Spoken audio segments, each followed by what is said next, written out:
प्रभु यीशु मसीह के नाम में आप सबों को जय मसीह। आप सभी इस वीडियो के टाइटल को देखकर जान गए होंगे कि आज की इस वीडियो में आप सबों को कुछ नया मिलने वाला। निश्चय ही यह वीडियो आप सबों को एक नया मार्गदर्शन देने जा रहा है। तो आइए एक इंट्रो के बाद हम आज का वीडियो आरंभ करते हैं।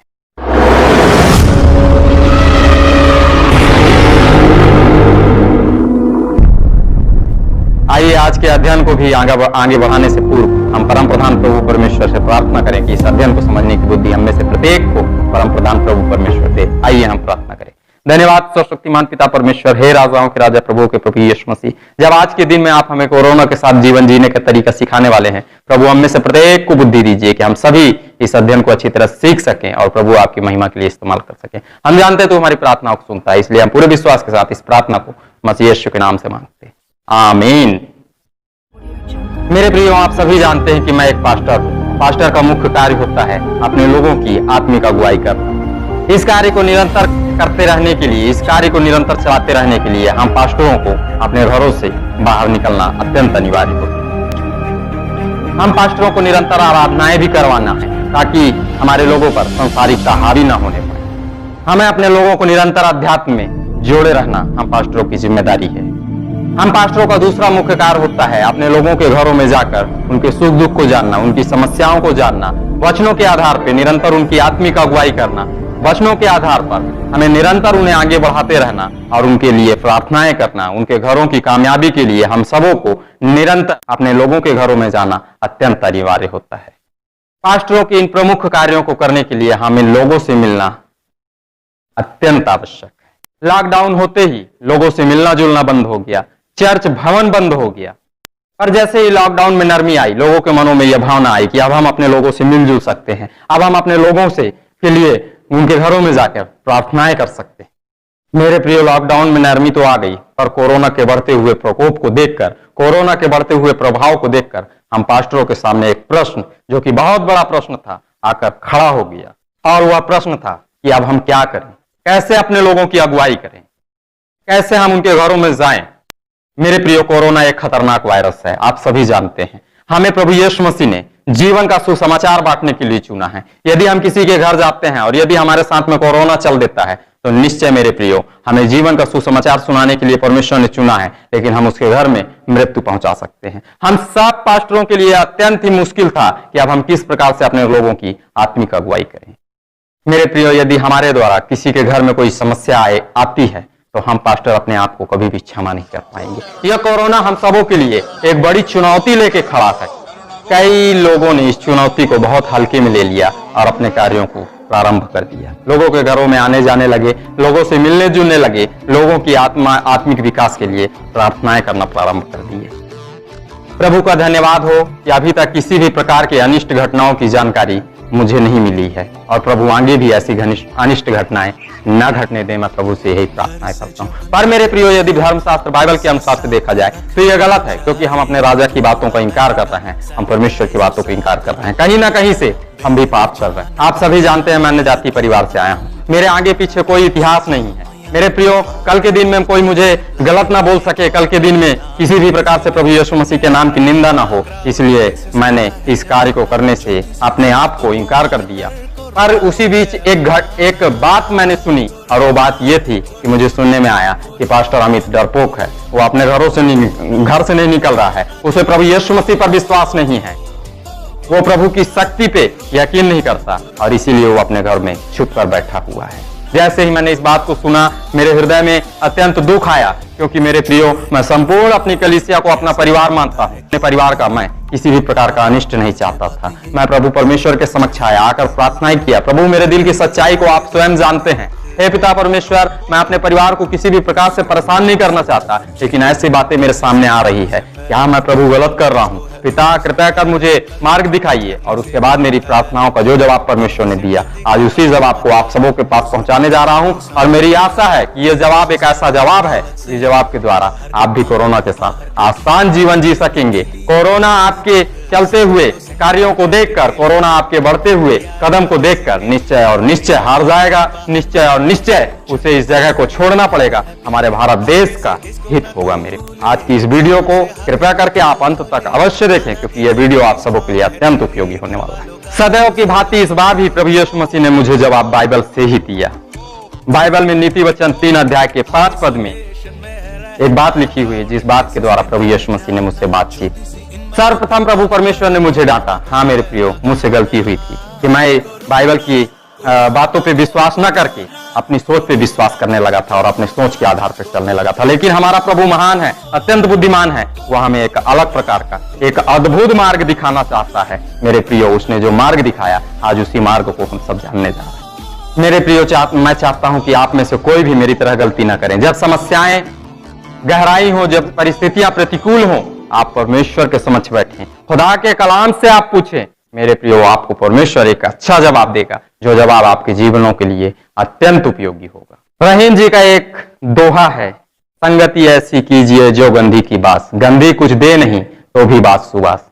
इस दोहे का अर्थ यह होता है कि रहीम जी हमें समझाना चाहते हैं, हमें सिखाना चाहते हैं कि आपको यदि संगति ही करना है तो ऐसी संगति कीजिए जो कि अच्छी संगति हो। जिस प्रकार से यदि गंधी की संगति की जाती है, गंधी आपको कुछ दे या ना दे, पर फिर भी उसके साथ रहने से उसके जो इत्र की सुगंध रहती है, वो सुगंध आपको मिलती रहेगी। उसी प्रकार से यदि अच्छे चरित्र के व्यक्ति के साथ आप रहेंगे, भले वो व्यक्ति आपको कुछ दे या ना दे, पर उसके चरित्र के अनुसार आपको एक अच्छा जीवन जीने का प्रोत्साहन निरंतर प्राप्त होता रहेगा।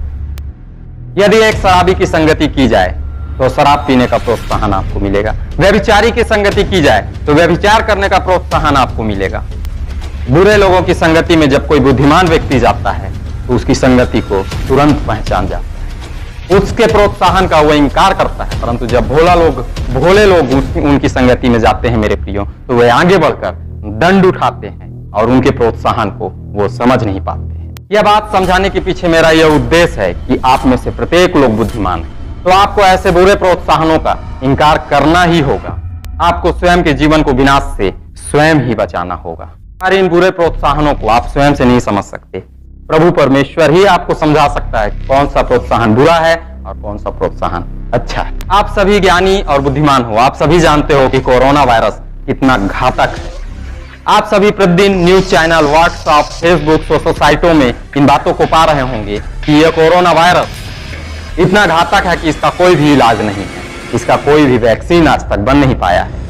मजबूत से मजबूत देश भी इस वायरस से परेशान है। यह वायरस अगर किसी भी प्रकार से हमारे पास आ जाए तो मेरे प्रियो, इस वायरस से लड़ पाना लगभग असंभव सा है। यह वायरस हमारे जीवन को तबाह कर सकता है, यह वायरस हमारे परिवार का विनाश कर सकता है। मेरे प्रियो, यह समस्या कठिन है, इसके बावजूद भी आपको कई आपके मित्र बोलेंगे कि चलिए हम कहीं घूमने चलते हैं, चलिए इस प्रकार का काम करते हैं। कुछ नहीं होगा, कोरोना कहीं से नहीं आएगा। मेरे प्रियो, आपको ऐसे लोगों को पहचानना होगा, स्वयं को और स्वयं के परिवार को तबाह होने से बचाना होगा। आपको अपने परिवार को चलाने के लिए, अपने परिवार की जीविका को चलाने के लिए जो भी कार्य करना है मेरे प्रियो, वो कार्य परमेश्वर के वचनानुसार और अपने देश के राजा के आदेशों के अनुसार ही करना होगा। तभी आप इस कोरोना वायरस से बचे रह सकते हैं और तभी आप बाइबल में चलने वाले सच्चे मसीही कहला सकते हैं। प्रत्येक कार्य दूरी बनाकर करना है, क्योंकि आप नहीं जानते आपका कौन सा मित्र, आपका कौन सा पड़ोसी इस कोरोना को साथ में लेकर घूम रहा है। खुद वो भी नहीं जानता कि वो कोरोना को साथ में लेकर घूम रहा है या कोरोना मुक्त घूम रहा है। आपको रुकना नहीं है, कोरोना से लड़ना है। यदि आप रुकेंगे तो हमारा देश रुक जाएगा, हमारे देश का विकास रुक जाएगा। धीरज के साथ आपको और हमको कोरोना के साथ जीवन जीना है। अपने भारत देश से मेरे प्रियो, हमें इस कोरोना को भगाना है। आपका सुरक्षात्मक जीवन ही आपको कोरोना से बचा सकता है और साथ ही साथ आपके देश को आगे बढ़ा सकता है। मैं इन दिनों में अपने कर्तव्य पालन के लिए प्रतिदिन निकलता हूं।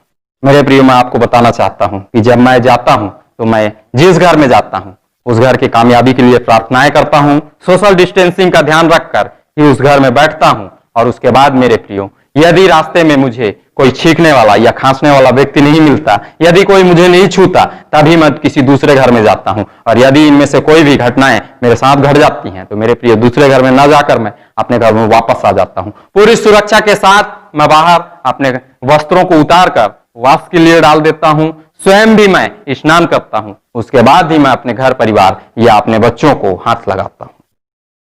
मेरे प्रियो, इस प्रकार से मेरा स्वयं का जीवन और मेरा कलीसियाई परिवार का जीवन, दोनों परिवारों की सुरक्षा हो सकती है। ये प्रभु परमेश्वर ने मुझे बताया। प्रभु ने मुझे जवाब दिया, लोग जो बोले उन्हें बोलने दो, पर आप कार्य वो करो जिस कार्य से आपके दोनों परिवारों की सुरक्षा हो सके। आप वो कार्य करो जिस कार्य से आपका परिवार, आपका देश और आपका समाज सुरक्षित रह सके। जिस प्रकार बुरी संगति को समझते ही बुद्धिमान व्यक्ति उस संगति का इंकार इसलिए कर देता है ताकि हम व्यभिचार, ताकि हम पाप, ताकि हम नशे की वस्तुओं से बच सके। तो मेरे प्रियो, जबकि ये कोरोना इन सभी चीजों से भी घातक है, तो जब हम इस संगति को पहचान लेते हैं, ऐसे लोगों को पहचान लेते हैं जो हमें और हमारे जीवन को विनाश करना चाहता है, तो हमें ऐसी संगति का इंकार करना होगा। मेरे प्रियो, जब बुरी संगति का इंकार किया जाता है तो लोग उपहास करते हैं, पर हमें ऐसे बेवकूफ लोगों के उपहास से रुकना नहीं है, पर हमें निरंतर अपने जीवन को सुरक्षा के साथ आगे बढ़ाना है, अपने देश को आगे बढ़ाना है, अपने समाज को आगे बढ़ाना है, अपने परिवार को आगे बढ़ाना है, अपने घरों में सुरक्षित रहकर मेरे प्रियो हमें प्रभु परमेश्वर की योजना को पूरा करना है, क्योंकि प्रभु परमेश्वर ने हमें अपनी योजना को पूरी करने के लिए चुना है। मेरा जो कार्य है उसकी गवाही मैंने इसलिए दी ताकि आप सभी मेरी गवाही के द्वारा समझ सकें कि कोरोना के साथ जीवन कैसे जीना है। मेरी आशा है आप सभी समझ गए होंगे कि किस प्रकार से अपने परिवार को आगे बढ़ाया जा सकता है, किस प्रकार कोरोना के साथ जीवन जिया जा सकता है। बस आपको सतर्कता के साथ आगे बढ़ना है। मेरे प्रियो, आपको स्मरण होगा कि कोरोना हम मनुष्यों के आज्ञा उल्लंघन के कारण इस जगत में आया है, तो मेरे प्रियो बिना दंड दिए वो जाएगा नहीं। कोरोना के साथ जीवन जीना हमें सीखना ही होगा ताकि हम प्रभु परमेश्वर की इच्छा को पूरी कर सकें। अभी तक मैंने इस सीरीज में कोरोना का परिचय मात्र ही दिया है।